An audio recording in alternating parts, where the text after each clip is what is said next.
Uma pergunta que até o pessoal começa a fazer aqui, ô Josias, essa multa é paga pelo próprio presidente Lula? Não, é pela campanha dele, né? Pela coligação. E quem recebe esse dinheiro vai ser o próprio Bolsonaro? O pessoal perguntando aqui, Josias. Não. A multa é imposta à coligação e sai do fundo partidário, né?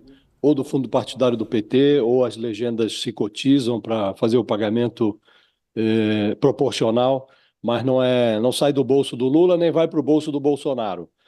Sai do fundo partidário e volta, o partido deixa de utilizar aquele recurso que volta para o cofre da União, né?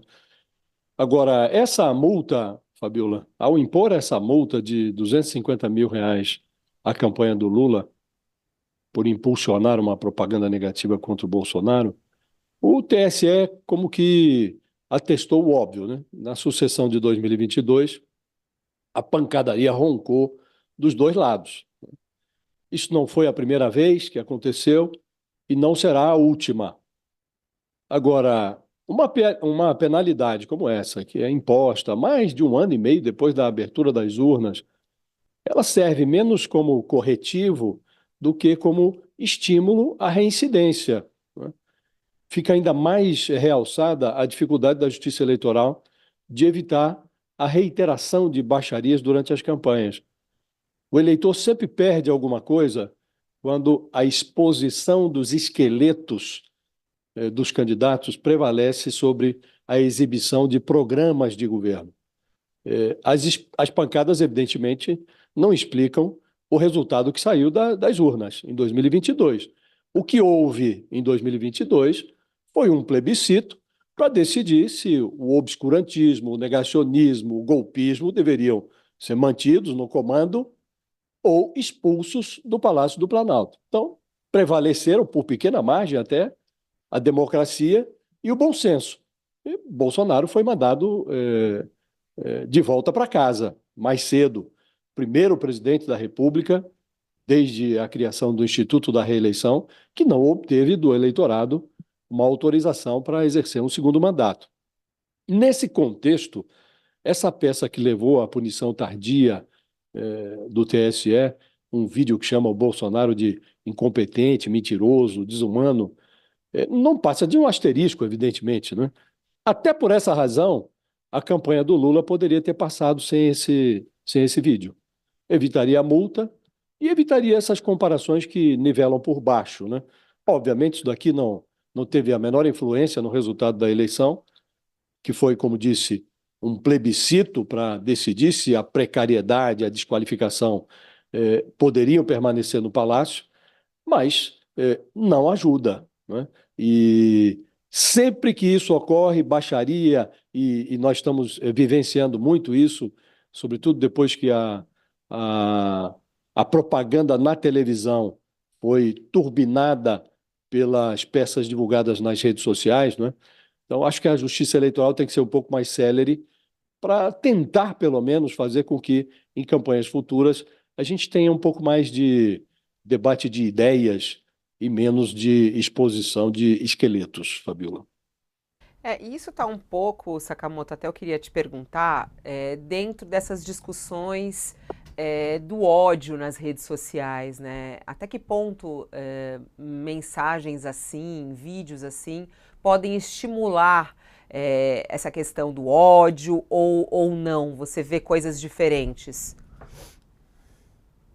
Olha, Fabiola, a gente acha que tem. O Josias colocou bem, eu só complementaria o seguinte, né? Que a gente está num momento complicado. A gente está num momento em que o gênio não voltou para dentro da lâmpada. A gente fica com aquela impressão de que depois do que aconteceu no 8 de janeiro e depois de todos os ataques à democracia, houve uma sensibilização da população de uma maneira geral, houve uma sensibilização das instituições da República com relação à ódio, à intolerância, ou mesmo nas redes sociais. E não houve. Em primeiro lugar, não houve. Eu estou falando de uma forma genérica antes de entrar na questão efetivamente de impulsionamentos políticos e afins. Mas não houve. Né? A gente está apenas num período num interregno, que vez ou outra dispara novamente ataques, né? Quando há algum evento público. Né? O fato é que quando começarem as eleições agora em agosto, né? O período eleitoral em agosto deste ano, né?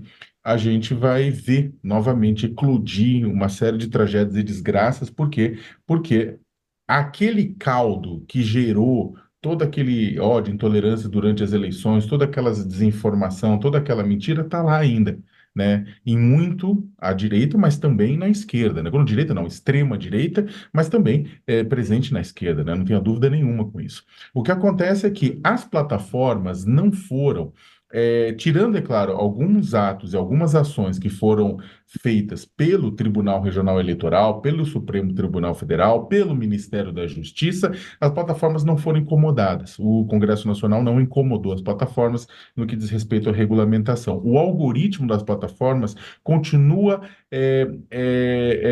gerando essa ultrapolarização, né? Quando a gente fala de ultrapolarização, as pessoas acham que é só as lideranças que acabam gerando essa ultrapolarização ao bombarem seus conteúdos contra o outro lado. Não, a forma como as redes estão estruturadas também bomba essa outra polarização. A gente tem um algoritmo em que faz com que as pessoas consumam o conteúdo que elas desejam ouvir. Então, se a pessoa tem um preconceito, ela quer receber mais informação sobre esse preconceito. São bolhas. O algoritmo faz isso para que você fique mais tempo nas redes, consumindo anúncio e produzindo conteúdo gratuitamente. Isso não mudou. O grosso disso não mudou, né? Algumas redes, por conta dessa última resolução do Tribunal Superior Eleitoral, estão mais cuidadosas. Algumas plataformas já até estão tirando o freio. O Google falou: olha, não vou impulsionar anúncio porque eu não tenho como fiscalizar este ano. Mas outras redes têm.